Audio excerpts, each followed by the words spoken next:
करण, मैं आपसे अब ये समझना चाहूंगी कि एक तो पीवीआर आइनॉक्स ने मर्जर अनाउंस कर दिया है और ये मर्जर ऑफ कोर्स आइनॉक्स के शेयर धारकों के पक्ष में है। तो अगर ये पूरे मूवी ट्रेंड जो रिवेंज व्यूइंग देखने को मिल रही है मूवीज की, ट्रेड लेना है तो क्या आप सलाह क्या दे रहे हैं इवेंचुअली? क्योंकि आइनॉक्स पीवीआर में मिल जाएगा, पीवीआर का शेयर ले या फिर आइनॉक्स का आप खरीदे, क्योंकि जब भी वो ड्यू डेट होगी ऑफ कोर्स आपको 10 शेयरों के सामने 3 पीवीआर के मिलेंगे। तो मेरे ख्याल से अगर हम बात करें तो करंट जो वैल्यूएशन है उसके हिसाब से आई थिंक आइनॉक्स एक बहुत ही ज्यादा अट्रैक्टिव बेट है। दोनों ही स्टॉक्स पे हमारा बाय रिकमेंडेशन है, लेकिन अगर हम पोटेंशियल अपसाइड की बात करें तो आइनॉक्स में तकरीबन 35 से 40% अपसाइड है, जबकि पीवीआर में सिर्फ 20 से 25% का अपसाइड बनता है।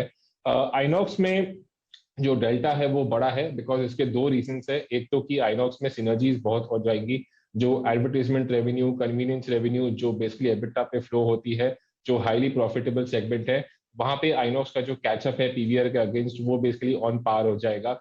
और दूसरी चीज ये है कि आई थिंक जो ओवरऑल एंटिटी होगी उसकी बहुत ही ज्यादा हाई रीरेटिंग हो जाएगी मल्टीपल के हिसाब से। और करंट नंबर्स की अगर हम बात करें तो आइनॉक्स जनरली 15 से 20% डिस्काउंट पे ट्रेड करता है एज कम्पेयर टू पीवीआर।